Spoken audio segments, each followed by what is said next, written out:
Okay, let's see what we got cooking here. We are just starting up the live. My camera. Is my camera not working right now?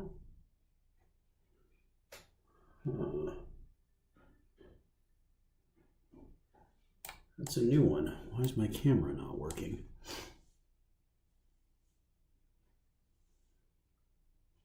Two hours ago. What? No.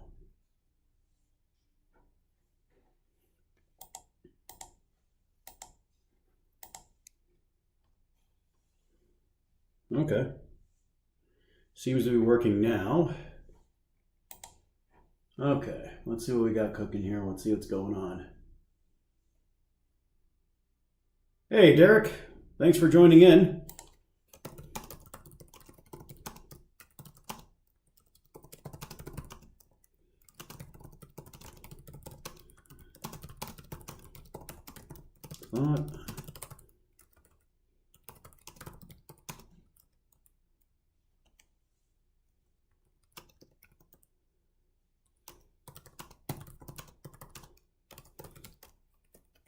All right, let's see here. What kind of sound delay have I got?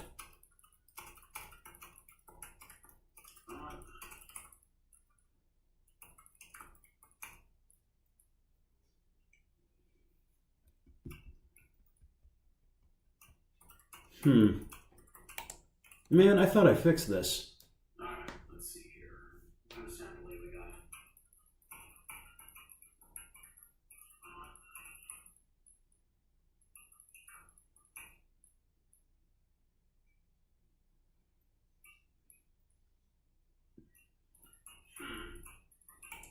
Man, I thought I fixed this.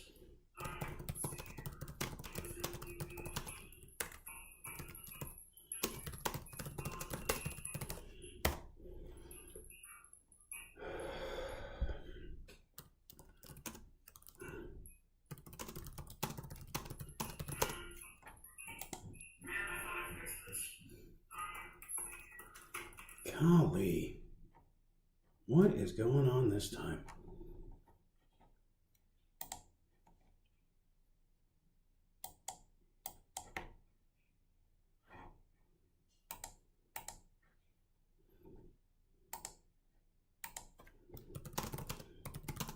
All right, so looks like, it's just running like junk again. I really hate this software. I'm getting so frustrated. It was working great last week towards the end of the stream, and now we are right back to where we were.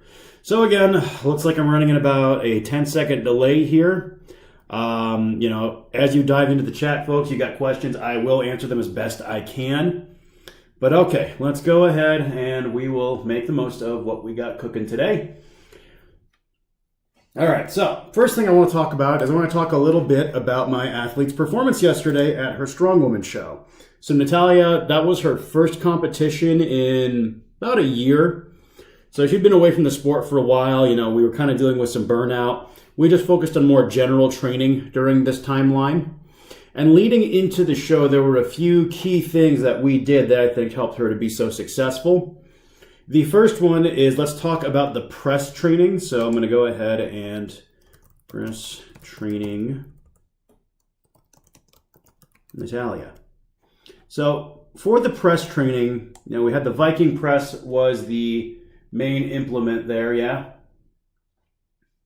And what we focused in on was a sensible progression. If you know, it's something I've talked about several times on the page, is the idea that for strongman, it's not about 1 rep maxes, because a lot of the sport is 4 reps, and this was definitely the case with this show.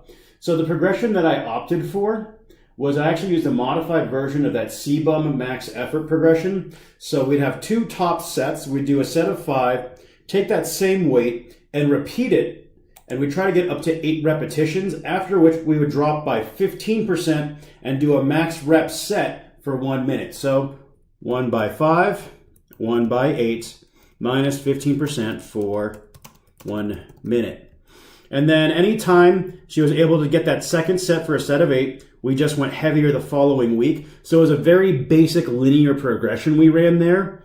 The reason I opted for that is if you look again at winning rep counts in the strongman world, 8 to 12 kind of seems to be where it is, which funnily enough is also what they say is the hypertrophy range for bodybuilding. So yet another reason why strongman and powerbuilding actually have a lot more in common than most people want to admit. Now, something that did happen with her prep for the show is kind of funny. I wasn't counting bar weight. I never count bar weight on something like a landmine or Viking press because to me, it's an angle. It's on a lever, so it doesn't make sense to put that weight in because the math doesn't track very sensibly, right? Whereas by simply counting pure plate weight, it made our lives a lot easier. And then come competition day, she was well ahead of the curve. Right, she was actually in training doing sets of 8 with what would be 10 pounds heavier than what the heavyweight class was doing as a lightweight athlete. So she actually would have finished 3rd place in the heavyweight category if we scaled up her loads to everything, including the press. So really great performance there on her press. And this again just shows you how with strongman training, one of the best things you can do is get disgustingly strong for reps.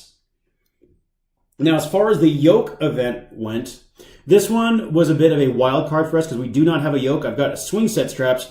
We trained on those as best we could, but there were multiple fires going on in our valley. So as a result, it was really smoky, and I just had to exercise my discretion. I didn't want her doing too much carry work outside in the hefty smoke. It's a great way to get a big headache. You think about all that intracranial pressure that's going to build up from doing the yoke run and then add in smoke on top of it. It's just not a winning proposition. She's a hard worker. She's got a big job and she's got 2 kids. So there are people that need her outside the gym. So we can't just destroy her day in, day out for her workout sessions, right? So we took a more moderated approach there as far as the yoke runs went. And then we also trained it by doing a deadlift stance camber bar box squat. This is something I've talked about as well. I'm a really big fan of box squats for the strongman athlete because it preserves the hips and low back. It doesn't beat you up as much. And you can set the box height so it has maximum transference as far as what we're trying to extract from the athlete. And thank you, Derek. I appreciate that. Yeah, it's one of those things you got to think about more than just the spreadsheet. You got to think about the athlete doing the workout, right? So we use the camber bar specifically because it swings a lot, right? And the camber arms, they're similar in width to where the yoke is. So it's going to help her with that rigid upper body, strengthen the midline. And then we use that narrower stance because we want her thinking about her walking stride rather than just squatting for the sake of squatting. One of the most common errors I see in a strongman program, especially if we're talking in a peaking phase, is the idea of squatting like a power lifter or an Olympic lifter leading into a strongman show. That makes no sense. Unless the squat is an actual competitive event, it's a glorified accessory. You should pick variations that are going to be subservient to what you're actually trying to improve on for the show. So for example, I'm actually going to use Derek here.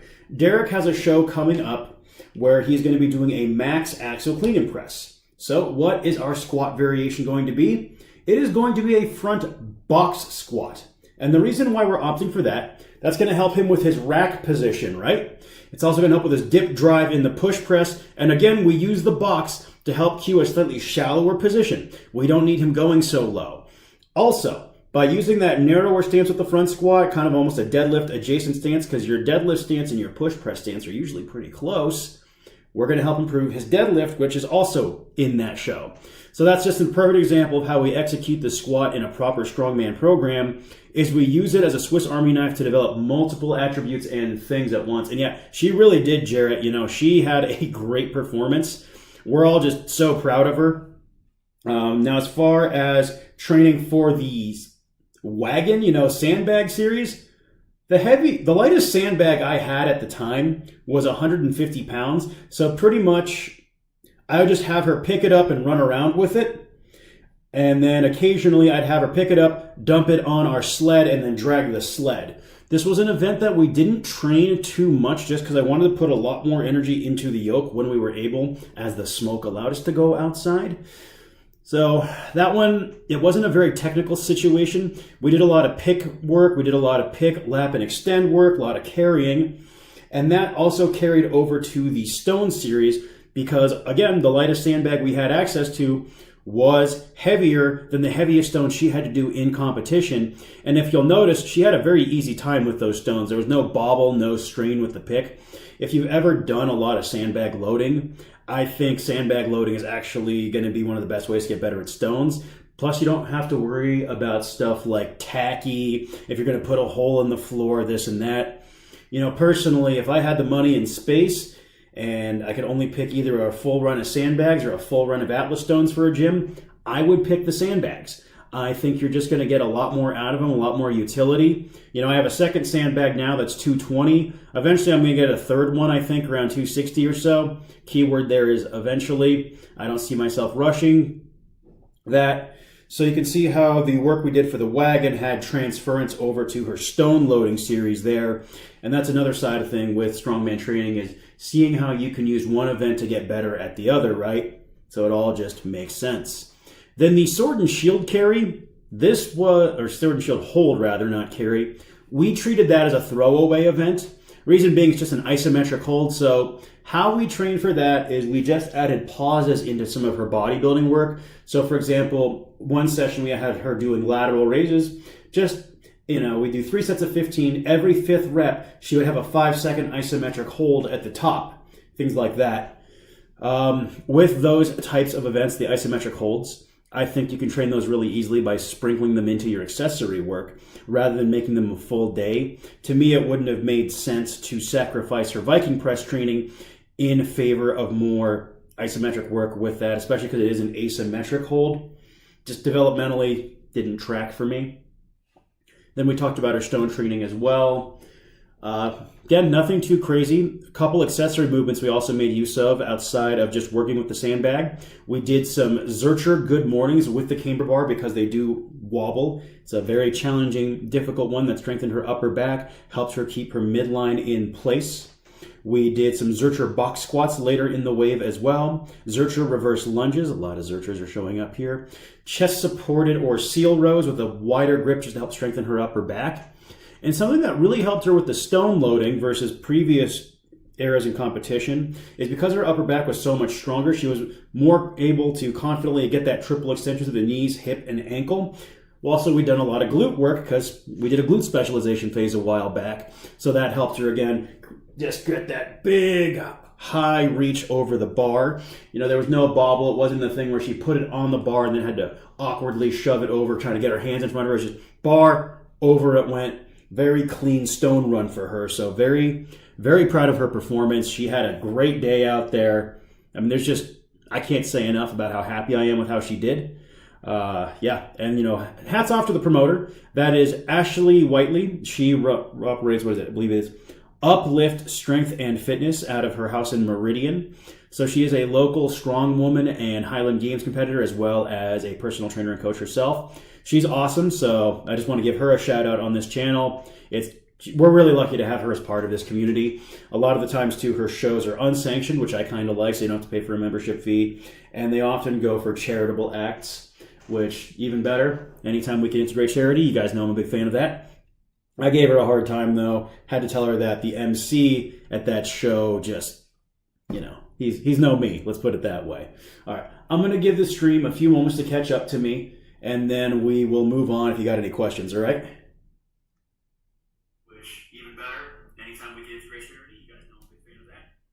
I gave her a hard time, though. Had to tell her that the MC at that show just, you know, he's no me. Let's put it that way. All right, I'm going to give the stream a few moments to catch up to me, and then we will move on if you got any questions, all right? Okay, looks like the stream's working a little better too. We love that. We love that.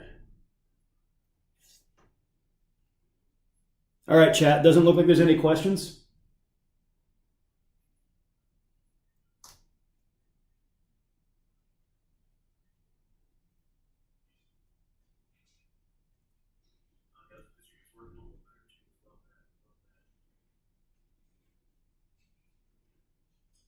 All right, chat. Doesn't look like there's any questions. Cool. Cool. All right, let's go ahead and dive in. So let's talk a little bit about West Side for Chubby Bastards 2. The first West Side for Chubby Bastards seems like people really enjoyed it. Got some positive reviews. It was actually my first time really doing a program where it's like you would do the intake form to receive a copy. Oh, okay. Great question, Chris. So Chris is asking how to approach squats in the off season versus competition prep. So in the off season, the squat, I think it's a great exercise to be doing in general, especially the SSB squat. You should treat the squat as a general developer. What does a squat do? It helps build the legs, helps build the glutes, helps strengthen a rigid midline, sometimes with a rounded upper back. It's great for hypertrophy. So, yeah. Oh, yeah. That's also a good question. So let me finish on the squats, Chris, and then I'll talk a little bit about adjusting strongman versus strong woman programming, because that's actually a very awesome question. So as far as off-season training for the strongman athlete, it really depends on if the athlete is in a fat loss or muscle gain phase. If it's someone that we're moving up a weight class, something I like to do is I'll take more of a power building approach with their squat. And if you recall a while back, I posted that chart of Jonte Trudell's where he talked about how strong you should be, to max out your potential as a bodybuilder. So one of the ones he talked about was being able to do, I think it was 1.5 body weight for a set of 20 on the squat. I think for a strong man who is gaining mass, that is something really awesome to chase. Because the squat is primarily done 4 reps in the sport of strongman, I don't think I've ever seen a max back squat event in a strongman show. I think chasing a big 20 rep max squat for strongman is going to be really good for you, because that's going to build legs, that's going to build conditioning, and that's going to build some mental toughness, especially if you do those breathing style where you come up, you take a few deep breaths, do a few more, and you just keep going, re-racking the bar until you finish the set. A couple of years back, I did a phase of 20 rep squats where I tried to get to 315 for a set of 20. I got there. And honestly, in that timeline too, I found my body composition really improved. My conditioning was up. And there was just something so satisfying about chasing that number and hitting it. So off season for mass gain, I think 20 rep squats with an SSB or a high bar squat would be a great approach for the strongman athlete. Now, if they're looking more at weight maintenance or they're trying to lose a little fat, I think a density style approach would be really good, such as, was it strongman going commando? I actually have it in there. And the reason why I like it in that approach is it's not going to be as strenuous, right? Because if you're in a fat loss phase, I think you don't want to kill yourself with intensity and volume at the same time.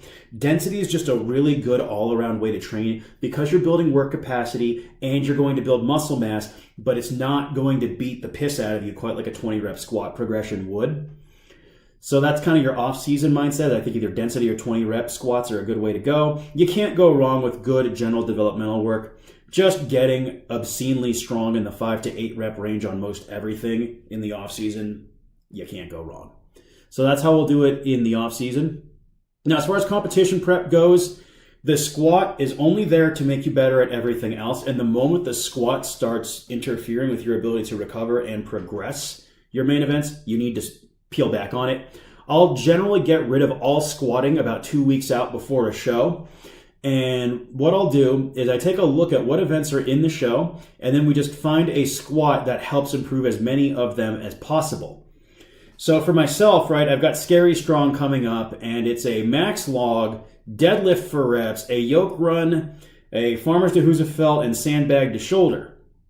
So I look at that event, I'm like, okay, well, we've got a deadlift event in there. So a deadlift stance squat would be really good for me to help improve my leg drive, especially if I'm using a box, right? Boom. So I'm thinking some sort of deadlift stance box squat.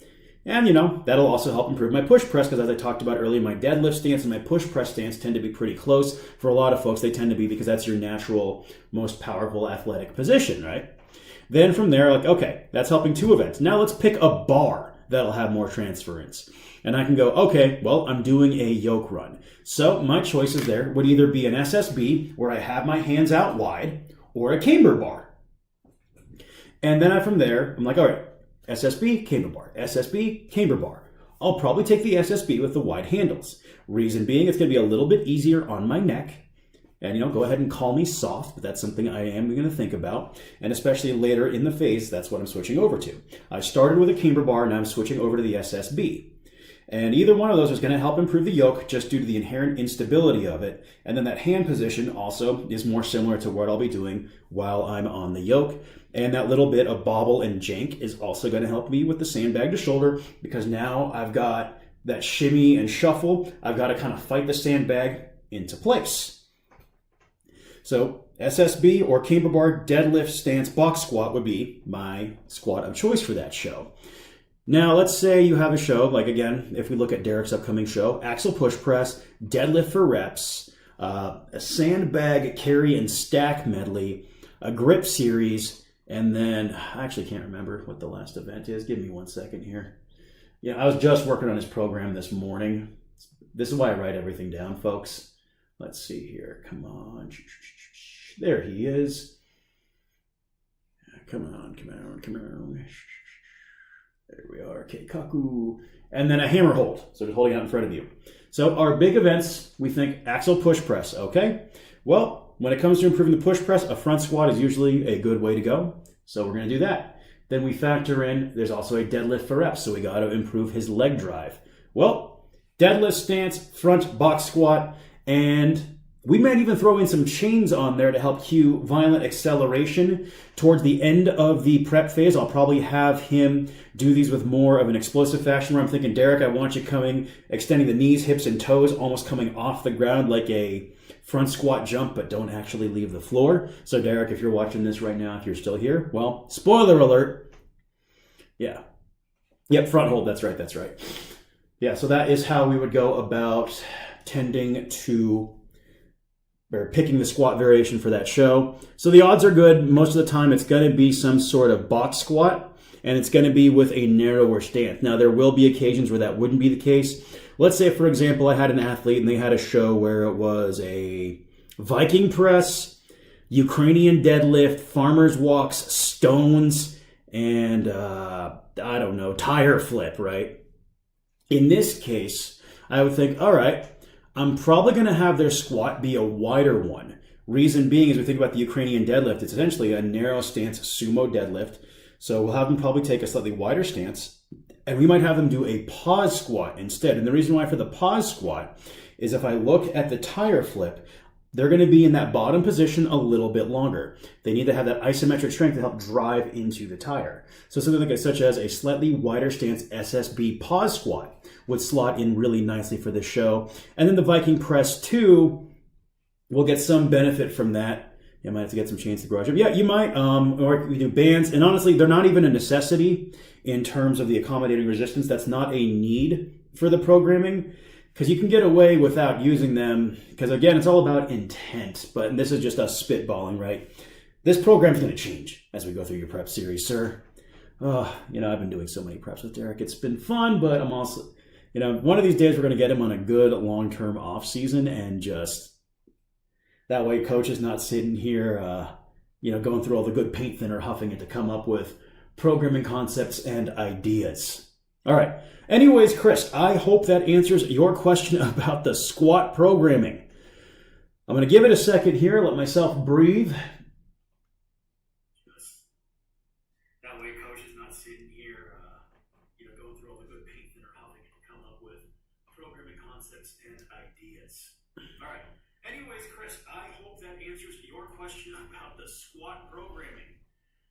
I'm going to give it a second here, let myself breathe.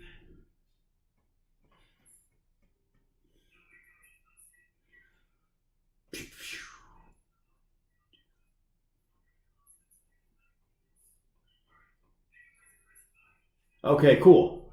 So, Chris, glad that answers your question. Let's dive in talking about strongman versus strongwoman programming. Now, there aren't that many differences, but in general, women tolerate more volume than men. And it's the same thing, lighter weight athletes tend to tolerate more volume than heavyweight athletes. It's just kind of something that you'll notice over the years. You ask a guy to do legs 2-3 times a week, they freak out. Most women, though, they'll do leg day 3-4 days a week, and it's just terrifying to me, but they can do it. In general, when you are lighter and moving less weight, you can handle more frequency because it's less strain to your body overall. So in the, it's just, there's not too much to say, I guess. But yeah, overall, higher volume for women. They can generally do more reps at the same percentage of their 1 rep max than a man can. So if you have both a male and female athlete, you load the bar up to 80% of their max, women will generally perform more reps. And because they can perform more reps at a higher threshold of their 1 rep max, that means they can handle more volume and more intensity at the same time. It just makes it so you need to do that because it's harder to progress in pure load versus a man. But this is really one of those things where I say this and I don't love saying it because I don't think it matters as much as people want to. It's similar to how, if you're someone who uses more of a push jerk or split jerk technique on overhead, you can generally do more volume at a higher intensity than someone who uses more of a strict or cheaty push press technique, just because you have less overall fatigue accumulating with every single rep. Does that make sense?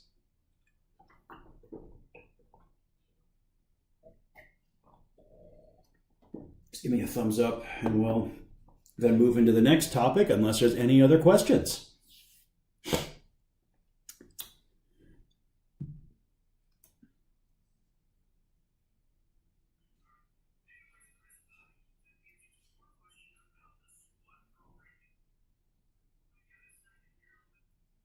Unless there's any other questions. Alrighty, cool. Thanks, Chris. Great question. So now let's just talk a little bit about Westside for Chubby Bastards 2. This was kind of one of the first programs I ever, well, not first programs. This was kind of one of the programs that I just recently released in sort of the new era of my online coaching business, as I've tried to figure out exactly what all I'm doing. And people seem to really like it. It's a program that I'm really proud of. It's a really fun program. And, I've actually taken the Chubby Bastards thing and kind of run with it. No one has a trademark on that, so I'm allowed to use it, darn it. And my father wasn't around growing up, so it's my word. I can say it. But let's talk about Westside for Chubby Bastards 2.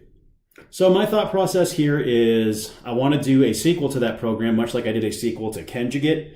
I think the odds are good I'll wind up doing a Kenjigit 3 as well. I think what I'm going to find is probably Westside for Chubby Bastards and Kenjigit are going to be my 2 flagship programs where I'm constantly releasing sequels to. But anyways, so with Westside for Chubby Bastards 2, we're going to retain the 3-day split just because I think it's a great way to train in a fat loss phase. Main thing here is, we'll go lower, intensive, upper, intensive, full body. And with this program, I'm thinking what I want to do is on the intensive day, I want it to be squat focused. And then on the upper day, I want this to be bench focused.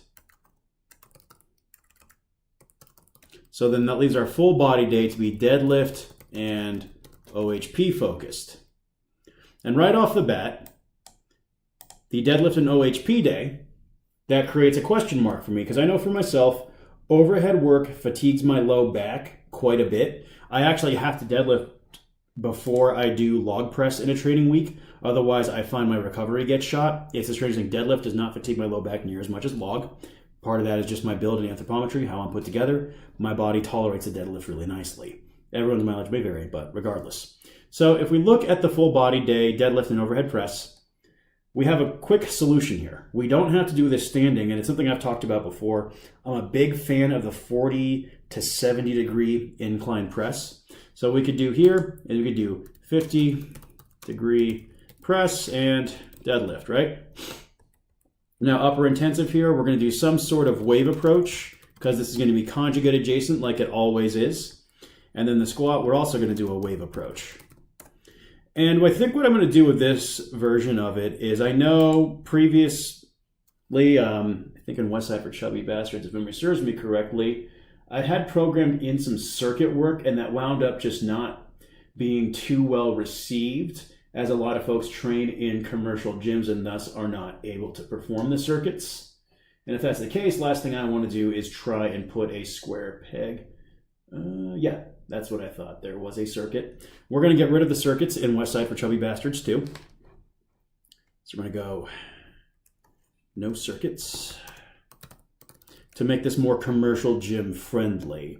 Maybe what I'll even do too is have the option to do circuits in it. I'll play with that. But already I can look at this and I like what I see. Reason being, we squat to start the week off strong, and then we're moving to a bench day. And since bench doesn't use that much leg, at least unless you're really heaving that thing or you're super good at leg driving the powerlifting style bench press, the squat will not be too detrimental to your bench performance in the next day. Then later in the week, we have our full body day with a 50-degree press and deadlift. Again, you're not going to get too much interference just because we are doing that press seated. This looks good. It's very simple. It's very basic. No, we're going to do a max effort wave approach with the lower and upper intensive days. Full body days, we're going to play with that. The press, the odds are good. I'm going to do some sort of density method here. And then the deadlift, I'll probably just bake in a simple progression. So that'll probably be a semi-linear thing where we might do some triples for a few, then some doubles for a few. I'll play with it though. The entire idea behind this program is going to be you could run this after a short break if you finished the original West Side for Chubby Bastards, or maybe you finished running conjugate and now you want to cut down after running your bulk. Either way, I think that's going to be a really good split, conjugate adjacent. And then we'll probably play with creating some new novel progression means and methods to put into the program outside of the main lifts. For example, in the original conjugate, I had the UHR progression, which was the ultra high reps progression for dumbbell and machine pressing that people seems to really like. So I will definitely see what I can do to make that happen for you all. And we're going to make it very commercial gym friendly. Let me put that note in there too.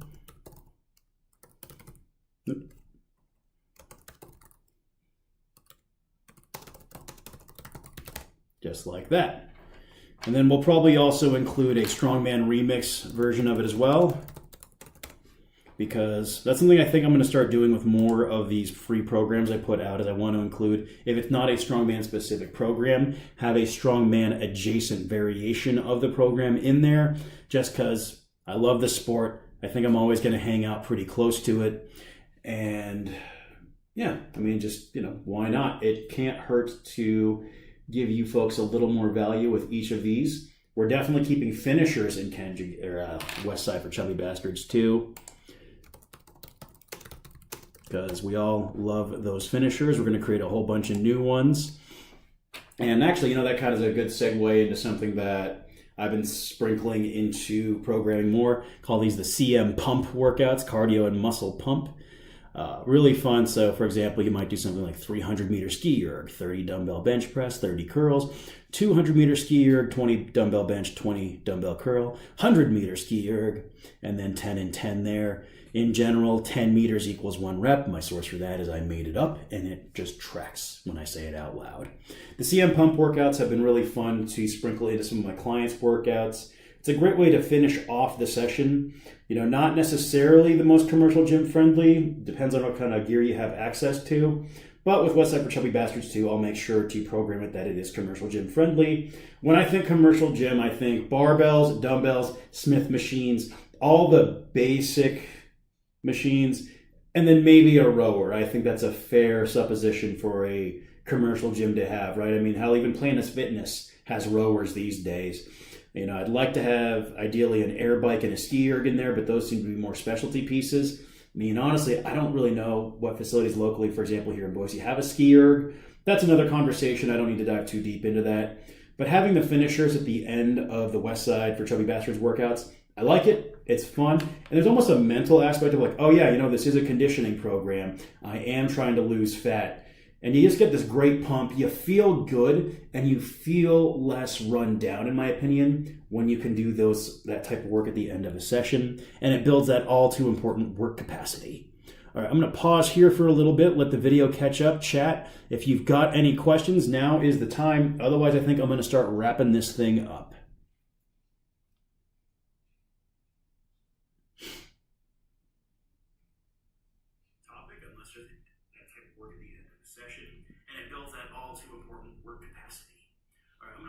Here for a little bit, let the video catch up, chat. If you've got any questions, now is the time. Otherwise, I think I'm going to start wrapping this thing up.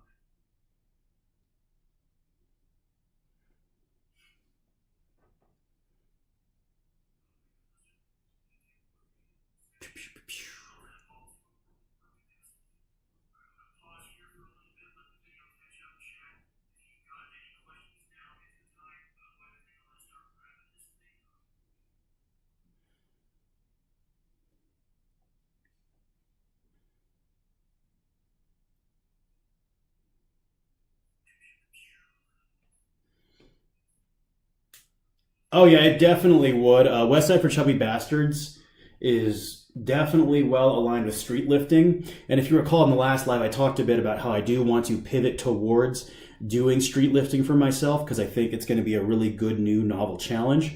It's going to force me to train well outside my comfort zone, take my nutrition a lot more seriously. The same things that make me very good at deadlifting all become liabilities in the sport of street lifting, coupled with the focus on nutrition. It's just going to help me get jackeder, which, it'd be kind of nice. I got a message this morning, actually, this was really funny. The guy meant it in such good nature, too. It was that picture, if you see it on my Instagram, where my clients kind of threatened me with the wood sword because I joked that she was going to do 20 rep squat black, and I'm just kind of hands up. He's like, "You are the most unassuming, strong guy I've ever seen." And I was like, I know what he meant by that, but damn it, it hurts a little bit. Like, oh, you're so unassuming looking, right? It's like, that's a lot of weight for a little guy. You're really strong for a dude your size. Tired of hearing that. I want to look jacked, right? It's like telling a woman, hey, that is a great outfit. It reminds me of something my grandmother would wear. Doesn't sound so good when you add those qualifiers at the end. Just tell me it's a lot of weight. So if I can look a bit more jacked, I think it's going to help. And so, spoiler alert, West Side for Chubby Bastards 2 is probably going to come out later this month. And then in October, that's my birth month, by the way. Hint, hint, hint. I'll be turning 35. The program in October is going to be called Ascal number 89. Ascal is a Filipino term for a mutt, which is kind of what I am, and with my training, a bit of a hybrid. And what Ascal 89 is going to be is essentially my personal workout program, what I'm planning at least, to help me lose fat, get stronger for street lifting, but not get too far away from strongman, hence it's a mutt. And why number 89? Well, I was born in 1989, so there you go. Ascal number 89, you can look forward to that probably later in October after I'm done with Scary Strong and just taking a week to kind of sort myself out. Later this month, you're going to see West Side for Chubby Bastards 2.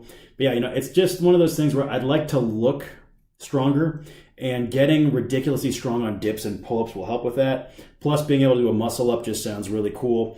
So West Side for Chubby Bastards 2 is going to be conducive to that as well. And funny enough, Conjugate Calisthenics, I actually wrote that as part of my long-term plan for Ascal number 89, which was the street lifting and strongman and composition program. And it's one of those things where obviously the more things you try to train for at once, you're not going to make as much progress on all of them at once.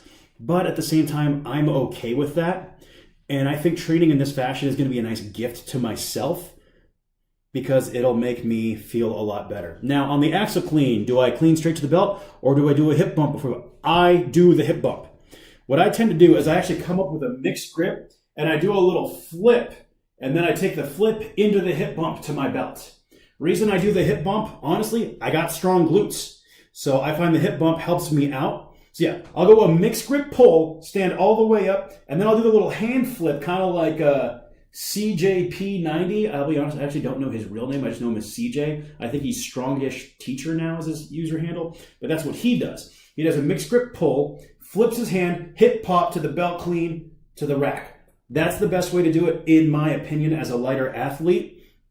And if anyone doesn't like belt cleans, piss off. Honestly, I think strongman should allow belt cleans. If you allow a suit, if you allow straps on the deadlift, the belt clean should 100% be allowed. And a good trick too with the belt clean is, rather than doing it as a strict, kind of false power clean, split clean it and shoot 1 foot forward and 1 foot back. That can really help out with your efficiency. So that would be a continental split belt clean at that point. See how illegal we can make this lift and upset all the purists on Instagram. We'll have to play with that. We could do something like where you would go split jerk one side, split jerk the other side, then push jerk. You call it, the illegal press complex or the forbidden complex. But yeah, anyways, I like the hip bump. I think it is very useful. And cool, Chris, good to know that this kind of aligns with what you're looking to do with yourself too. I think that's really kind of the heart and soul of training, is you just find programs and means and methods from people who are doing things similar to what you want to do, adapt and tweak them. Hey, I've got no problem telling people a lot of what I do. Nothing's particularly original. It's all iterations of stuff I've done before, or have used or have seen elsewhere. And I think any coach who tries to go way too hard about, oh, everything I do is 100% original, I came up with this entirely on my own, me, you're kidding yourself. And that's okay. Training's like education. It's a continuously evolving dialogue. We adapt, we modify, we learn, we pass on. And I'm sure that, I'd like to think at least, maybe in 10 years from now, there's going to be some new younger coach going, well, this is actually an adaptation of something that, Coach Marcus Trujillo, that I learned from him. In much the same way you see some of the stuff I do, I learned that from guys like Steve Shaw, Matt Wenning, Joe DeFranco, or even Vince Gironda, Charles Poliquin. We learn from those who came before us. We refine and adapt. That's what makes training and all of this so fun. And then you also find out that a lot of it winds up being very convergent. And ultimately, I've wound up creating several different progressions that were iterations of other things. But then if I put them next to each other, they all look really similar. So it's just funny how it diverges and converges over and over and over and over again as you write these programs. I mean, I've put out a lot of programs, since starting this whole thing in 2023. I've probably put out well over a year's worth of programming by now, I imagine. But that doesn't really matter too much. And then, what's fun is as you make the progress, you just track and you see what works. Hey, guys, give me 1 second here. Hey, Mom, can I call you right back? All right. Oh. It's all right. I'll call you just a little bit. I love you, Mom. Bye. Mom, I'll call her back. I love her.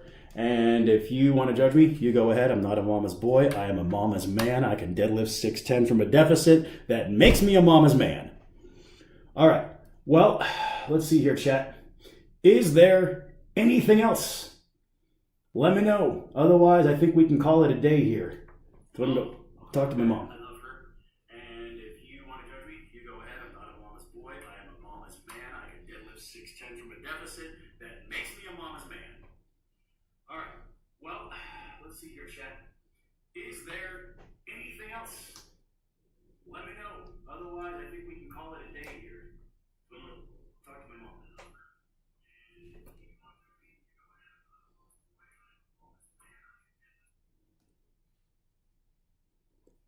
Anything? Bueller? Sounds great, Chris. I'll look forward to your email. Appreciate you being here.